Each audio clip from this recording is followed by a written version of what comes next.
This is Dream Power Radio, the place where your dreams turn into reality. Here is your host, Debbie Spector-Weissman. Hello, and welcome to Dream Power Radio on the amazing Women and Men of Power Network, the world's leading positive programming network powered by Raven International. I'm your host, Debbie Spector-Weissman, the Dream Coach. This is the show where we talk about dreams, both daytime and nighttime dreams, and how you can use them to make the internal shift to a life you love. And as a reminder, I'm here to help you understand your dreams. So if you have a dream that's got you stumped, email me at debbie@dreampowerradio.com. I can help you interpret your dream or answer any general questions you may have about dreams. So again, you can email me at debbie@dreampowerradio.com. I'm going to start today's show off with a quote from Shakespeare. To sleep, perchance to dream. Well, in Hamlet, he talked about sleep meaning death, but here I'm talking about sleep in the literal sense. We sleep in order to be able to dream at night. But do you dream if you're not getting enough sleep? Sad to say, if you're not sleeping well at night, you're not alone. A recent Consumer Reports study showed that 68% of Americans, yes, that many, reported having trouble sleeping at least one night a week, and about 20% suffer from actual insomnia. We're going to talk about the relationship between sleep and our dreams with dream therapist, writer, and educator Tzivia Gover. Tzivia is the director of the Institute of Dream Studies, leads workshops and panels on dreams, and is the author of several books, including The Mindful Way to a Good Night's Sleep. Welcome to Dream Power Radio, Tzivia. Hi, I'm so glad to be here with you. Oh, thank you. Well, Tzivia, you've done a lot of research about sleep. Why do you think we have so many sleeping issues? People hear the reasons over and over again. We hear that it's because of our devices, it's because of our 24/7 culture, it's because of our go-go attitudes. But I actually think it's more than that. I think the trouble we have with sleep goes back to a fear of the dark. And I'm not necessarily talking about fear of turning the lights off at night, although that might be part of it for some people. I think it's a fear of the unknown, the, quote, darkness within, the mystery. We're not very good at letting go of control, surrendering, being still and quiet in the dark. And that's what we need to do in order to unplug and go to sleep. So I think that there's a real connection between our cultural overall disinterest in dreams, our amnesia about dreams, and our difficulty getting to sleep. I think that we're a little bit afraid of the dark. Well, that's something that a lot of children have trouble with. So you think it goes back to our childhood? I think it goes back to childhood, but again, I think it's not only the literal fear of the dark. I think as adults, we get comfortable enough with the darkness. But when you look at our patterns of behavior, how first of all, on the literal level, how we light up our houses, in every room, even with the lights out, there's something glowing in the room, right, from our electronics or our night lights. But also look out to the streets. We light up our streets. We light up our cities and towns so you can't even see the stars or the Milky Way anymore. And we keep ourselves busy, right? We're shopping online at all hours. We're gaming. I think we're afraid of that vulnerability. That sure, it starts in childhood, but there's a very adult version of it. Well, what are the negative ramifications of not getting enough sleep? Well, we know the negative repercussions, the ones that are frequently cited. A lack of sleep increases our chance of heart disease, depression, cognitive decline like dementia and Alzheimer's. Almost everything to do with our physical and mental health is connected to sleep. And then, of course, as you and I both know, when people don't get sleep, they miss out on the inner treasures. They miss out on the opportunities to gain the wisdom and guidance of their dreams. So there's a lot that we lose when we don't get enough sleep. And why is it important for us to have that dreaming time when we sleep? Yeah, the dream time is so important for so many reasons. For myself, I can't imagine my life without it. My dreams are like my BFF, the part of myself that will hold me up to a real gold standard, that kind of BFF that'll tell you if you have spinach between your teeth, right? So the dreams show us who we really are. They don't let us get away with a lot, but they do it with love and humor. And when we don't get our dream time, we're also missing on really valuable problem-solving time. So in addition to the psychological and magical benefits of dreaming, there's also some real practical benefits. Dreams help us see things from a new perspective because of the brain chemistry while we're asleep and dreaming. We have access to different parts of our brain. So it's no accident that when we're puzzling over something that's vexing to us, we say, let me sleep on it. There's real truth to that because different parts of the brain are activated. We can see the problem in a new way. And whether we remember the dreams or not, we'll often wake up knowing the answer.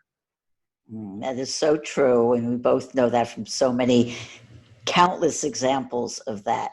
And I want to talk about dreaming a little bit later, but I do want to get back to some questions I have about sleep. So how much sleep is enough for us to be able to have our dreams? As with dreams, with sleep, there's not a one-size-fits-all answer. So the way you find out how much sleep is good for you is you observe, right? You observe how you respond to 8 hours or 6 hours or 9 hours. When do you feel most rested during the day? When do you feel at your best? So, over some time, if you observe, preferably maybe when you're on vacation, after that first few days when you've caught up on sleep, then watch what happens for the next few days after that, when you don't wake up with an alarm and you go to bed when you're tired. But in general, it's about 6 to 8.5 or 9 hours for most people. Mm-hmm. So your book is called The Mindful Way to a Good Night's Sleep. What do you mean by mindful? I'm so glad you asked because it's a really important distinction for the way that I look at sleep and dreaming. So you notice I almost never say one or the other because I see them as so connected. But a mindful approach, we know what that means. Most of us have heard this term by now. We know what it means in terms of day-to-day life. When we're mindful, we're more present moment focused. We're not spinning off into the future or the past. We're taking a conscious look at life, not just so that we're more relaxed, but it has that advantage, but also so that life becomes more meaningful. We're more fully rooted in our emotional, intuitive, and cognitive experience. So many of us just drop that. Even if we have a mindfulness-based practice, maybe we do a little meditation in the morning, maybe we remind ourselves throughout the day to become present. But we sort of drop that whole idea when it comes to sleep and dreams. Our head hits the pillow and either we go into our sleep or we just conk out and that's the end. But there are deep and ancient wisdom traditions in which sleep and dreams are a continuation of the full cycle of mindful living, so that we try to maintain consciousness as we prepare for sleep. So we realize that we're preparing for another phase of the day, an important and I would say sacred part of our day, the night, and that we try to even enter sleep mindfully. so that we try to watch our breath as we're falling asleep and see if instead of falling or just dropping into sleep, we can consciously, gradually experience the transition from awake to sleep. And then it gets even more complex and esoteric but very possible to notice the transition from sleep to dreams and from dreams to wake. Now that's a very tall order, but for most people, we can bring more consciousness to the process by looking not only at how much we sleep, but what's the quality of our sleep, and how can we improve that by using some of the tools for meditation and mindfulness.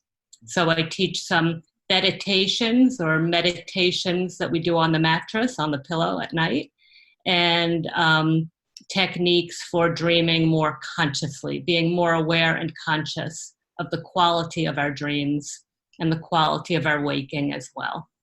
So keeping that whole cycle of attention and consciousness. Okay, so you talked about using things like meditations to help you get to sleep. Are there any other techniques that can be useful to people? Absolutely. A lot of different techniques. So drawing from the tradition of mindfulness, we can look at some yogic practices like some basic stretches. And you don't have to go to a yoga class, although there's a great benefit to doing so.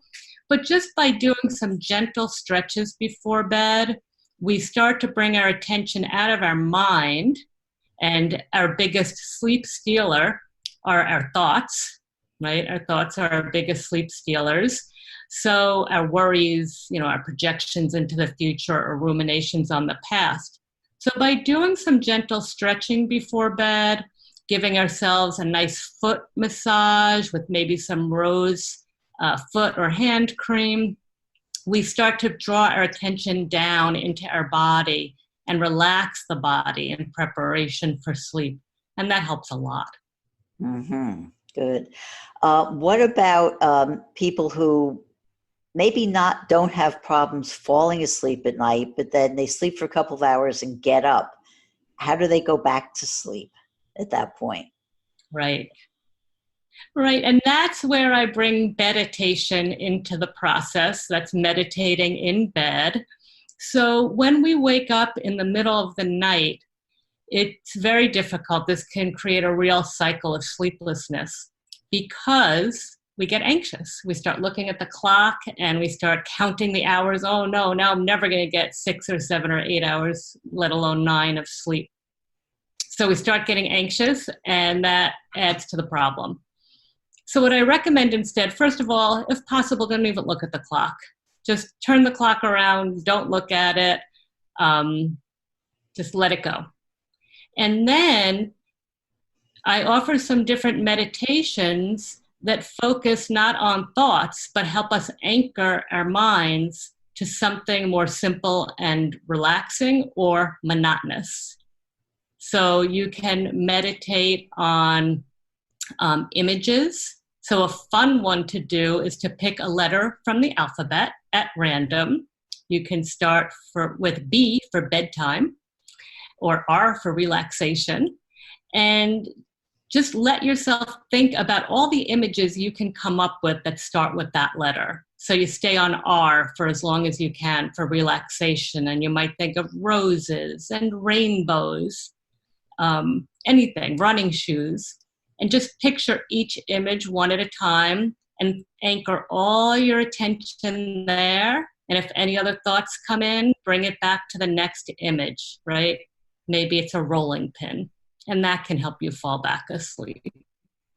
It's a wonderful suggestion. And with that, we're going to take a short break here. We are talking with dream expert Tzivia Gover about sleep and dreaming, and we'll be right back. What do Thomas Jefferson, Elias Howe, and Paul McCartney have in common? They all understood the value of dreams, and as a result, the ideas, inventions, and creations from their dreams affect us to this day. What great ideas are you leaving on your pillow at night? Sign up for a complimentary consultation at my website, thedreamcoach.net, and discover why your dreams are a terrible thing to waste. Welcome back to Dream Power Radio with your host, Debbie Spector-Weissman. Yes, and welcome back to Dream Power Radio. I'm your host, Debbie Spector-Weissman, the Dream Coach, and we're talking with Tzivia Gover about sleep and dreams. And Tzivia, I have a question because it actually pertains to something going on in my life right now. My granddaughter's having an awful hard time sleeping at night. What techniques can she use, or what techniques can her parents use to help her fall asleep at night and stay asleep at night? Yeah. How old is she? 3. 3 years old. Oh, what a beautiful age. So sleep with children is very similar to sleep with adults, except that as children, as we mentioned earlier, children are really getting used to being alone in the dark.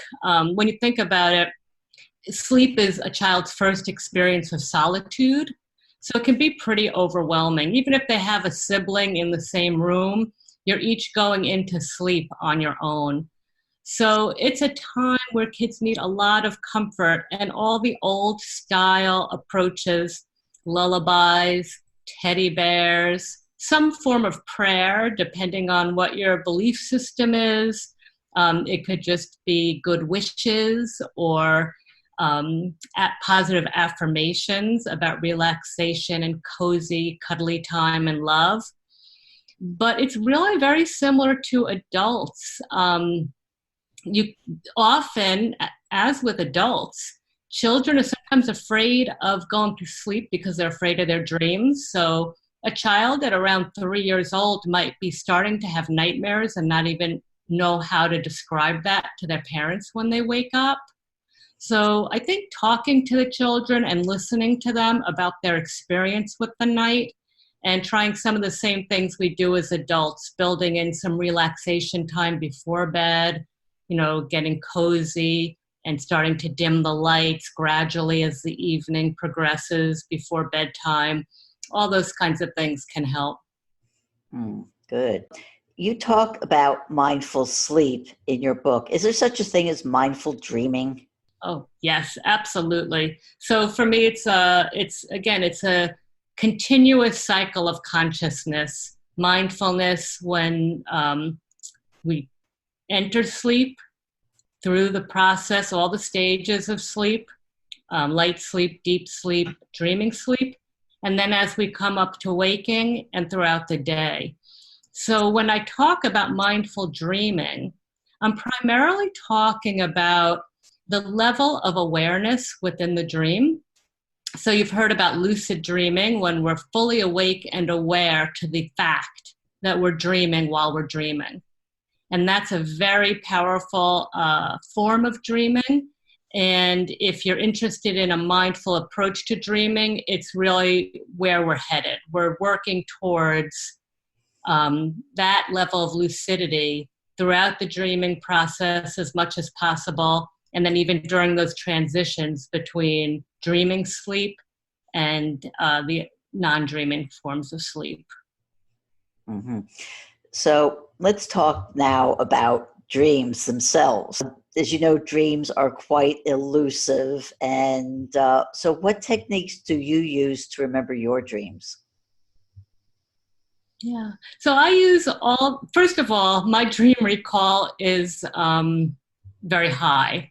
So I don't personally have trouble remembering my dreams, but I work with clients individually and in groups, and I teach classes. So I've been able to help a lot of people remember their dreams. So the first step in remembering dreams is to take an interest in dreams. So often just from having a conversation with me, and I'm sure this happens to you too, just from having a conversation about dreams with me, the next day people will say to me, "You'll never believe this. I haven't remembered dreams in months or years, and now I remembered a dream last night." So taking an interest is number one. And you can show your subconscious mind that you're interested in many ways by doing the classic technique of putting a notebook by your bed and writing down before bed, "Tonight I'll remember my dreams." or reading a book about dreams in the evening, close to bedtime. These are all ways to show your dreams that you're interested in them. And your listeners and viewers have probably heard a lot of the standard techniques, and I endorse all of them, which is waking up slowly, if possible, without an alarm clock. And also to try to stay in the same position for a moment before you move in bed. So when you wake up, if you were lying on your left side, stay there for a moment or two while you think back. And I don't ask myself, what did I dream? I ask myself, what just happened? Because I keep it as a real experience. So what was I doing? And then the last suggestion I'll give is, and this is one of my favorites that I personally use a lot, is what I call roll call. So I review the general things that I tend to dream about. I tend to dream a lot about dogs.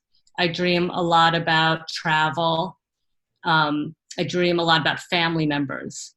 So I'll lie in bed for a few minutes, and if a dream doesn't just come to me, and I'll think, did I see my dad in my dreams? Was I traveling? Were there any trains? And often just by going through that list, something will pop up, even if it had nothing to do with the regular subjects. Even if that night I dreamt about monkeys eating pomegranates, right? Just from getting the brain rolling backwards like that, sometimes it'll pick up a little thread.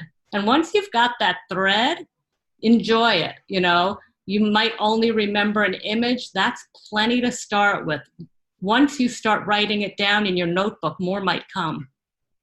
Mm-hmm. That is so true. And even one image alone can have great meaning for you. I mean, I've talked a lot about how, I had a dream about one image. It literally changed my life. So even that alone is enough. And then the more you dream and the more you remember your dreams, you're more likely to expand on that and have more and more and more. But getting back to the meditations you were talking about that you use to help you sleep, can they also be used to help you dream? Oh, yes, absolutely. So by getting in the meditation I shared with you, where you're thinking of images that start with a particular letter, the logic or the science behind that particular meditation and the reason why it might send you straight into dreams. Normally in the sleep cycle, we first go through light sleep, then deep sleep, and then dreaming sleep, but we can take shortcuts. So an image-based meditation like that stimulates the dreaming brain because the dreaming brain also works with random imagery. So we're sort of priming the brain for dreaming by doing that. But also, any form of meditating to help you sleep is going to help you dream, because if you get your body and mind relaxed and quiet and receptive, you're creating positive conditions for dreaming just by doing that. Mm-hmm. And isn't it just generally important just to prepare your sleep space as a positive space, to do everything you can in terms of even just, the linen you have in your bed, for example, or the fragrances you might spray around, just to create a more positive image. Do you agree? Absolutely.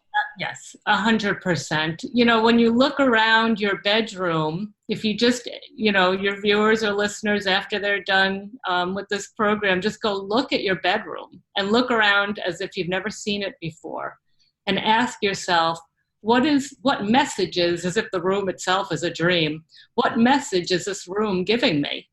Because some people will notice, I have work files or my laptop or whatever, very close to the bed, making it seem like the bed's a place for work, or the bed's a place for clutter, or the bed's a place for busyness.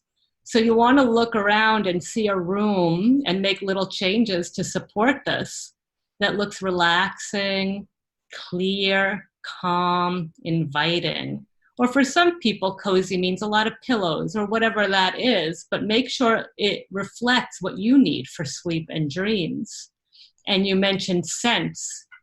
So yes, a lavender pillow spray, or I like a lavender eye pillow. Lavender is a great scent for sending you off to sleep and dreams. I like to use I mentioned a rose hand or foot cream before bed. Rose is one of those scents that helps with dream recall.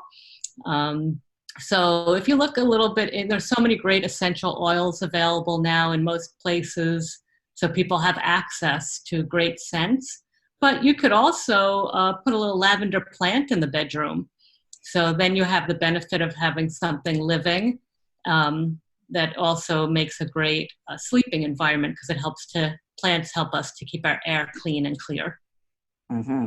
And I recently did an interview with a crystals expert who told me about certain crystals that we can use to help us dream, like putting a little Herkimer diamond under your pillow, which I did try, and my dreams actually got the images actually got brighter as a result of doing this, and so I think that's also another technique that can be used.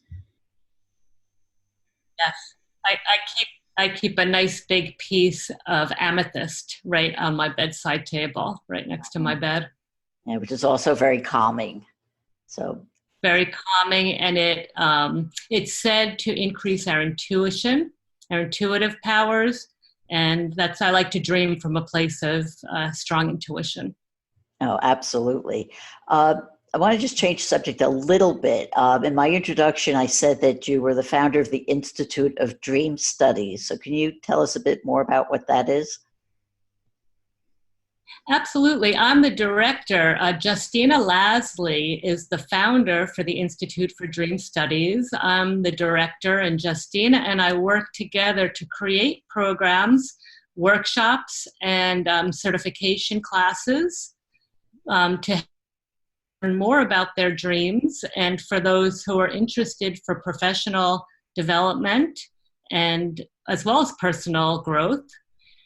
We offer these certificate trainings, and in fact, we have a mini workshop coming up called The Professional Dreamer, where we help coaches and counselors bring dream work into their practice, and dream workers, expand the business side, because we want to get the message out there, the message that you're working beautifully to get out there as well, about how important our dreams are to us in all aspects of our lives. Oh, that is so true. I mean, when we realize that historically, they were dreaming societies and civilizations, and that has been lost in the world, we do have to bring to the world the understanding of why dreams are important. And you are doing that with your work as well. So I want to ask you, how can people find out more about you and about your books and your programs? Sure, absolutely.